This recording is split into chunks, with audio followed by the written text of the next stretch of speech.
अस्सलामुअलैकुम and welcome to accounting academy. आज हम चैप्टर नंबर 9 करेंगे एडजस्टिंग एंड रिवर्सिंग एंट्रीज़। तो चलो अपनी वीडियो को स्टार्ट करते हैं। एडजस्टिंग एंट्री के बारे में मैं आपको बता चुकी हूँ कि एडजस्टिंग एंट्रीज़ वो एंट्रीज़ होती हैं जो आप फाइनेंशियल स्टेटमेंट और बैलेंस शीट बनाने से पहले ऑब्जर्व करते हो कि वो एक्चुअल में क्या है, यानी जो आपने अकाउंट्स या जर्नल एंट्रीज़ पहले पास की हैं उसकी में कुछ ऑब्जर्वेशंस देते हो। क्या ऑब्जर्वेशन देते हो? सबसे पहले आप ये देखते हो कि जो आपने प्रीपेड यानी पहले से पेमेंट की हुई है वो कहीं एक्सपेंस तो नहीं बन गई है आपका, यानी कितना यूटिलाइज हो गई है। फॉर एग्जांपल, अगर आपने कोई चीज़ पहले से एडवांस में पेमेंट कर दी है तो आप इनिशियली क्या रिकॉर्ड करते हो? प्रीपेड एक्सपेंस और कैश रिकॉर्ड करते हो।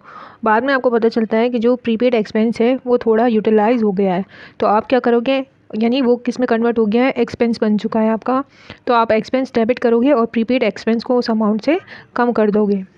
इसको नीचे दी गई एग्जाम्पल से समझते हैं। Mister Ahmad paid cash ₹6,000 on September 1st 2003 for 6 months rent. Mister Ahmad ने 6,000 पेमेंट की है September 1st को 6 मंथ्स रेंट की, तो पर मंथ कितना हुआ? अगर 6,000 6 मंथ्स का है तो पर मंथ कितना हो गया? 1,000 हो गया। तो September 1st 2003 को हमने क्या रिकॉर्ड किया होगा? प्रीपेड रेंट ₹6,000 और कैश लिखा है हमने 6,000। ठीक है। जब दिसंबर का मंथ आता है, जब दिसंबर के जैसे सितंबर, अक्टूबर, नवंबर, दिसंबर, 4th मंथ गुजर जाते हैं, तो क्या होता है कि हमें पता चलता है कि हमारा प्रीपेड रेंट जो है वो 4 मंथ का यूटिलाइज हो गया है।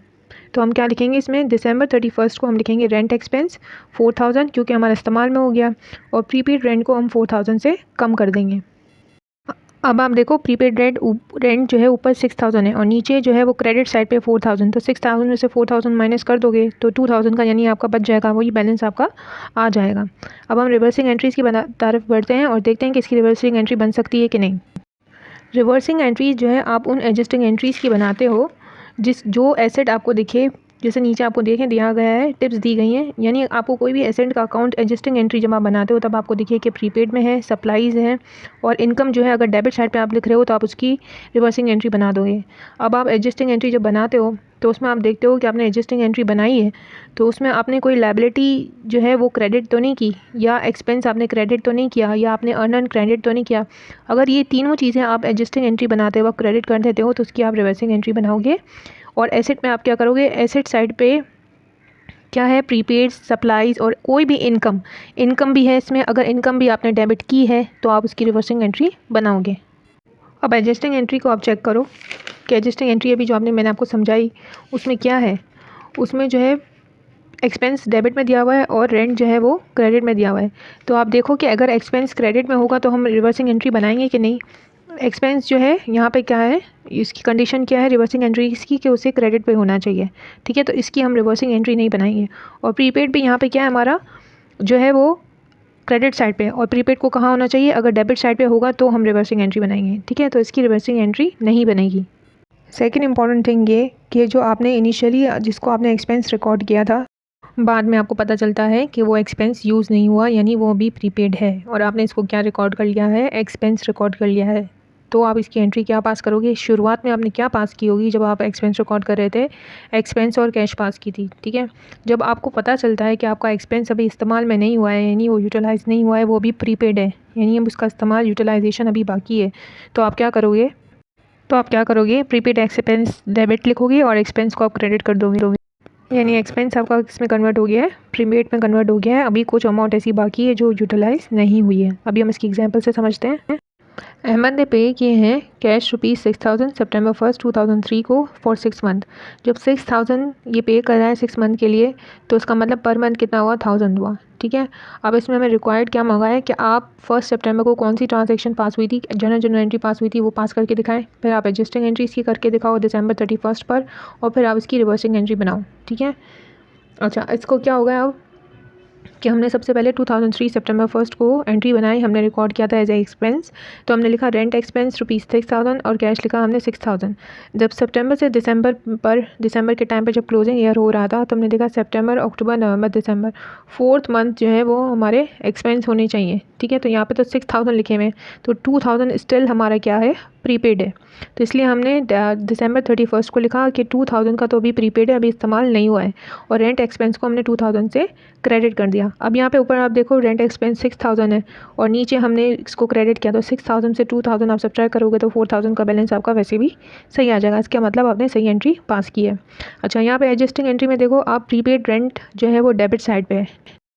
प्रीपेड रेंट जब आपका डेबिट साइड पे होगा तो आप इसकी रिवर्सिंग एंट्री बनाओगे। और एक्सपेंस को आपका कहाँ होना चाहिए, यहाँ पे दिखा रहे हैं एक्सपेंस को आपको क्रेडिट साइड पे होना चाहिए। मैंने आपको निशानी बताई थी, ठीक है, आप देख लीजिएगा, फिर भी दोबारा आपको आइडिया हो जाएगा, आपके पास बुक तो होगी, ठीक है। और मैं इसको साइड में भी डाल देती हूँ ताकि आपको दिखे, ठीक है। तो इसके लिए आप इसकी रिवर्सिंग एंट्री बनाओगे, यानी जो एडजस्टिंग एंट्री आपने बनाई है उसको आप रिवर्स करके बस लिख दोगे। और जनवरी 1 की यानी नए ईयर की आप डेट ज़रूर डालोगे, उसी ईयर की नहीं जाएगी, नेक्स्ट ईयर की जाएगी। जनवरी 1 2004, 2003 को आपका दिसंबर 31 को आपका क्लोजिंग ईयर है, ठीक है, 2003 में। और 2004 जनवरी 1 में आपका ओपनिंग ईयर है, तो उसी में ही आप रिवर्सिंग एंट्री पास करोगे। अब यहाँ पे देखिए अर्न इनकम दिया गया है, इसकी भी एडजस्टिंग एंट्री पास होती है। अर्न इनकम क्या होता है? अर्न इनकम वो इनकम होती है जो आपकी लायबिलिटी कंसिडर होती है, यानी अभी आपने उस पर काम नहीं किया है, ठीक है, लेकिन आपको उसके पैसे मिल गए, ठीक है। तो आपने पहले दफ़ा आप एंट्री क्या पास करोगे, जो इनिशियली ऐसा कुछ होगा, यानी आपको कैश रिसीव हो जाएगा एडवांस में, तो आप लिखोगे कैश डेबिट साइड पे और अनअर्न इनकम आप क्रेडिट साइड पे लिखोगे। फिर जब आपका यूटिलाइजेशन हो जाएगा, यानी आपने फॉर एग्जांपल आपकी लायबिलिटी थी, आपने आधा काम किया और आधा आपने काम नहीं किया, तो आप क्या करोगे, उसको रिकॉर्ड करोगे कि अनअर्न इनकम को आप कम करोगे और अर्न इनकम यानी अब वो आपकी इनकम हो गई है, ठीक है। इसकी एग्जाम्पल से इसको समझते हैं ताकि आपको मज़ीद आसानी से समझ में आ सके। अब इसकी एग्जांपल है, on September 1, 2003 mister Nawaz receive 6 month rent in advance. उसको 6 मंथ रेंट जो है वो एडवांस में रिसीव हुआ था फॉर अबाउट 6000, ठीक है।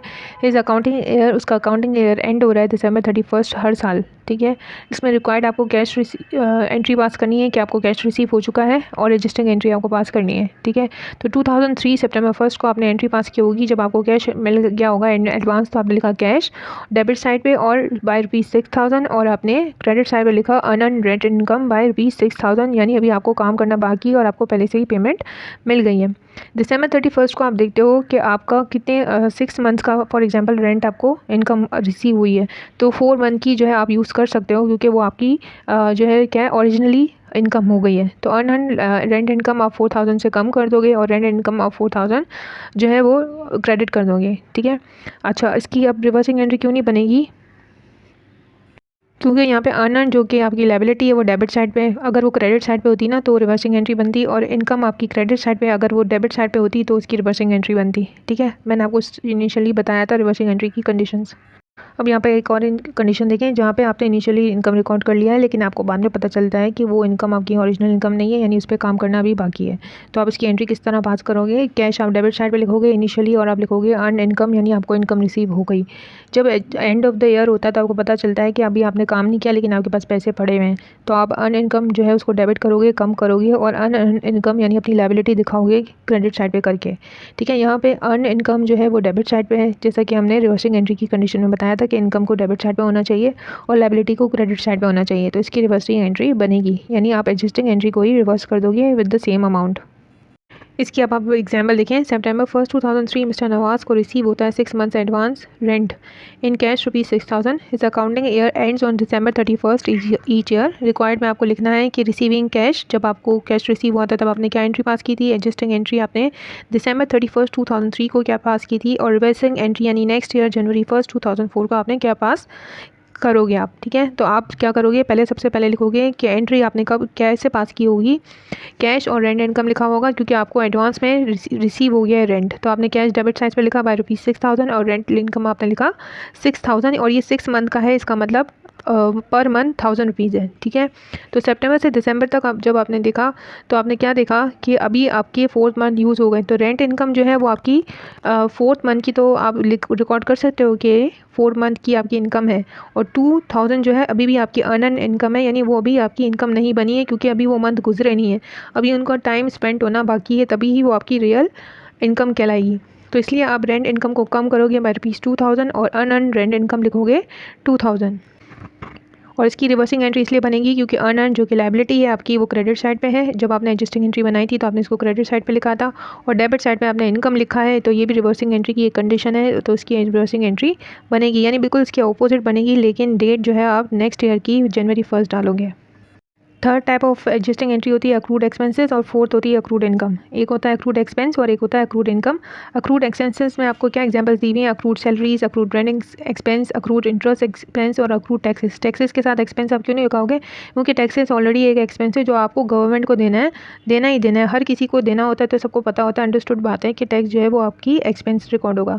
तो इन सबको आप एंट्री किस तरह पास करोगे, एक्सपेंस लिखोगे सबको डेबिट साइड पे और क्रेडिट लिख दोगे पेबल करके, ठीक है। For example salaries expense debit side पे, सैलरीज पेबल क्रेडिट साइड पे, रेंट एक्सपेंस डेबिट साइड पे, रेंट पेबल क्रेडिट साइड पे, ठीक है। और इसकी भी आप क्या नहीं बनाओगे, रिवर्सिंग एंट्री नहीं बनाओगे। इसको आप क्यों रिवर्सिंग नहीं बनाओगे, हालांकि ये तो पेएबल है ना, क्रेडिट साइड में क्यों नहीं बनाओगे, क्योंकि आपने यहाँ पे किसी चीज़ को एडजस्ट नहीं किया है। वो एक अक्रूड एक्सपेंस आपको बता दिया है, जो लायबिलिटी आपको बता दी और आपने रिकॉर्ड करी है। कोई इनिशियल अकाउंट को जो शुरुआत में बना था उसमें कोई चेंजिंग आपने नहीं किया, सिर्फ डायरेक्ट आपने ये एंट्री उठाई है और इसी अमाउंट से आपने पास कर दी है, तो ठीक है, इसकी रिवर्सिंग एंट्री नहीं बनेगी। बिल्कुल इसी तरीके से अक्रूड इनकम भी है। अब बात हो रही है अक्रूड इनकम की। अक्रूड इनकम को हम आउटस्टैंडिंग इनकम भी कहते हैं, ठीक है। इसमें भी डायरेक्ट एंट्रीज पास होती हैं, इसलिए इसकी भी रिवर्सिंग एंट्री नहीं बनेगी। इसमें सिंपल क्या बनेगी, जैसे आपको दिया हुआ होगा क्वेश्चन के अंदर, accrued interest income, accrued rent income, accrued dividend income, accrued commission income, इन सब के साथ इनकम लिखा हुआ आ रहा है। इसका मतलब ये रिसीवेबल है, तो आप इसको रिसीवेबल डेबिट साइड पर करोगे, जो एंड ऑफ द ईयर होगा December 31, 2002 फॉर एग्जाम्पल, और इसकी जो है इंटरेस्ट इनकम आप क्रेडिट साइड पर कर दोगे। सारी इन चारों के साथ आप यही करोगे, नीचे जैसे एग्जाम्पल में आपको दिया हुआ है।